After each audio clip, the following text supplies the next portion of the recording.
بسم اللہ الرحمن الرحیم۔ جی ہمارے پاس ایم اے عربک پارٹ 1 کا پہلا پیپر ہے المادۃ الاولیٰ، جس میں ہے تطبیق القواعد العربیہ، یعنی عربی قواعد کا اجرا۔ اس کے اندر سلیبس کے اکارڈنگلی ہمارے پاس پہلا جو ٹاپک ہے وہ ہے الجملہ المفیدہ، الجملۃ المفیدہ، یعنی جملہ مفیدہ کسے کہتے ہیں۔ ترکیب الذی یفید فائدۃ تامہ یسمى جملہ مفیدہ۔ اور ترکیب یعنی ترکیب سے مراد ہم لیں گے مرکب، یعنی مرکب اسی کو کہتے ہیں جو دو اجزاء سے مل کر بنتا ہے۔ تو ترکیب یعنی وہ مرکب الذی جو یفید فائدہ دے، فائدۃ تامہ ایک مکمل فائدہ، یسمى جملہ مفیدہ، تو اس کو جملہ مفیدہ کہیں گے۔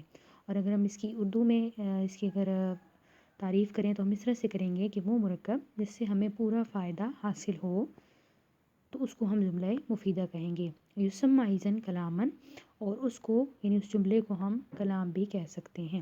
والجملۃ المفیدۃ قد تترکب من کلمتین، کہ جملہ مفیدہ وہ مرکب ہوتا ہے من کلمتین دو کلموں سے، وقد تترکب من اکثر، یہ اس سے زیادہ سے، یعنی جملہ مفیدہ کے اندر دو کلمات بھی ہو سکتے ہیں، یعنی دو کلمات سے مل کر بھی ایک جملہ مفیدہ بن سکتا ہے، اور دو کلمات سے زیادہ بھی اس میں جز ہو سکتے ہیں جس سے مل کر وہ جملہ مفیدہ بنتا ہے۔ وَكُلُّ كَلِمَةٍ فِيهَا تَعِدُّ جُزْءًا مِنْهَا، اور اس میں سے ہر کلمہ اس جملے کا جز شمار کیا جاتا ہے، یعنی جتنے بھی اجزاء پر وہ جملہ مشتمل ہوگا وہ اجزاء مل کر اس جملے کو بنائیں گے اور وہ اس جملے کا حصہ ہوں گے۔ مختصراً ہم جو ہے جملہ مفیدہ کو سمجھیں گے کہ جملہ کیسے کہتے ہیں اور مفیدہ کیسے کہتے ہیں۔ تو جملہ مفیدہ یعنی ایسا دو کلمات کا مجموعہ، دو یا دو سے زائد کا کلمات کا ایسا مجموعہ جس سے ہمیں بات مکمل سمجھ میں آ جائے۔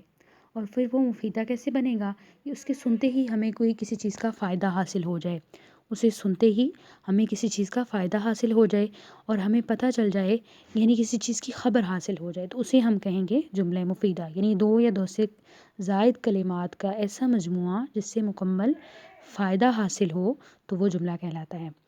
اور جملے کو کلام بھی کہہ سکتے ہیں، یعنی ایک جو جملہ ہے جملہ مفیدہ اس کو ہم کلام بھی کہہ سکتے ہیں۔ اس کی مثال سے ہم سمجھیں گے کہ جملہ مفیدہ کسے کہتے ہیں۔ مثال کے طور پہ جیسے ہمارے پاس مثال موجود ہے، مثلاً البستان جمیل، مثال ہے کہ البستان جمیل کہ باغ خوبصورت ہے۔ اب دیکھیں کہ البستان ایک کلمہ ہے اور جمیل ایک کلمہ ہے۔ جب ہم نے ان دونوں کو مرکب کیا یعنی آپس میں ملایا تو انہوں نے مل کر ایک جملہ بنا دیا، اور جملہ بھی کیا بنا، جب ہم نے اس کا ترجمہ کیا تو ہمیں پتہ چلا کہ البستان جمیل کے باغ خوبصورت ہے۔ تو اس سے ہمیں پتہ چلا کہ دو کلمات کا مجموعہ بھی ہے اور ہمیں ایک خبر بھی ملی ہے کہ باغ خوبصورت ہے، یعنی ہمیں ایک چیز کا فائدہ بھی حاصل ہوا ہے۔ تو یہ دو کلمات سے مل کر بنا ہے، ٹھیک ہے، اس کے اندر دو جز ہیں اور یہ دونوں جز جملے کا حصہ ہیں۔ آگے مزید بھی اس کی مثالیں دی گئی ہیں، الشمس طالیۃ، کتف محمد زہرۃ۔ اب دیکھیں اس میں تین اجزاء ہیں، یعنی دو یا دو سے زائد کلمات سے مل کر جو ایک مجموعہ بنے گا اسے ہم جملہ کہیں گے، اور جب ہم اس سے ہمیں ایک فائدہ بھی حاصل ہو جائے گا تو ہم کہیں گے کہ یہ جملہ مفیدہ ہے۔ اب ہے کہ والکلمۃ ثلاثۃ انواع، کہ کلمے کی تین اقسام ہیں۔ کلمے کی جو تین اقسام ہیں وہی کلمے کی اجزاء ہیں، جیسے ہم نے اوپر بات کی کہ وَكُلُّ كَلِمَةٍ فِيهَا تَعِدُّ جُزْءًا مِنْهَا، کہ اس کلمے کا ہر ایک جز، وَكُلُّ كَلِمَةٍ، اور ہر کلمہ اس کا جز شمار کیا جائے گا، یعنی ہر کلمہ اس جملے کا جز شمار کیا جائے گا۔ تو اس کے اندر دیکھیں کہ وہی جو اجزاء ہیں وہی اس کی انواع میں سے بھی ہیں، یعنی اگر کہا جائے کہ اجزاء الکلمہ کون سے ہیں تو وہ بھی یہ تین ہوں گے، اور اگر کہا جائے کہ انواع الکلمہ کون سے ہیں تو وہ بھی یہ تین ہوں گے، یعنی کیونکہ انہی اجزاء سے مل کر کلمہ بنتا ہے تو اس وجہ سے ہم ان کو کہیں گے کہ یہ اجزاء الکلمہ بھی ہے اور انواع الکلمہ بھی ہے۔ والکلمۃ ثلاثۃ انواع، کہ کلمے کی تین قسمیں ہیں، جس میں سے پہلی ہے اسم، دوسری ہے فعل اور تیسری ہے حرف۔ اسم، فعل اور حرف۔ لفظ اسم کسے کہتے ہیں؟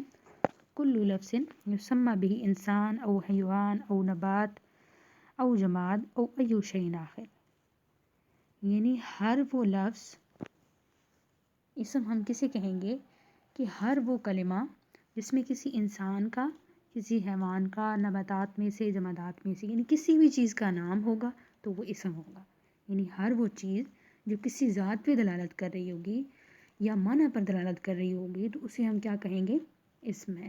اور اسم کے اندر ایک چیز یہ بھی ہوتی ہے کہ اس کے اندر کوئی زمانہ نہیں پایا جاتا. یعنی جب ہم اسم کی تعریف کریں گے تو ہم کہیں گے کل کلمۃ دلت علی ذات او معنی ولم تدل علی زمان، کہ ہر وہ کلمہ جو کسی ذات پہ دلالت کرے گا، یعنی ذات سے مراد یہ ساری چیزیں اس میں آ جائیں گی، انسان، حیوان، نباتات، جمادات، جتنی بھی چیزیں ہیں، جتنی بھی چیزوں کے نام ہیں وہ تمام اسم میں آ جائیں گے. اور اس کے علاوہ ہمارے پاس ہے کہ کل کلمۃ دلت علی ذات او معنی، اور کسی معنی پہ بھی دلالت کرے. یعنی ہمیں کسی چیز کی سمجھ بھی آ رہی ہو، کسی چیز کا نام ہے، جیسے ہم کسی چیز کا نام لیں، الکتاب کہیں تو ہمیں پتہ چل رہا ہے، کسی چیز کا مطلب پتہ چل رہا ہے کہ کتاب ہے، کہ اس کتاب کا ایک نام رکھا گیا ہے. تو اس سے مراد یہ ہے، ذات سے مراد یہ تمام چیزیں، اور معنی سے مراد کہ ہمیں اس چیز کی سمجھ آ رہی ہو کہ یہ کسی چیز کا نام ہے. اور تیسری قید اس اسم کے اندر یہ ہوتی ہے کہ وَلَمْ تَدُلُّ عَلَىٰ زَمَانٍ، کہ وہ کسی زمانے پہ دلالت نہیں کرتا. یعنی اسم کے اندر کوئی بھی زمانہ نہیں پایا جاتا.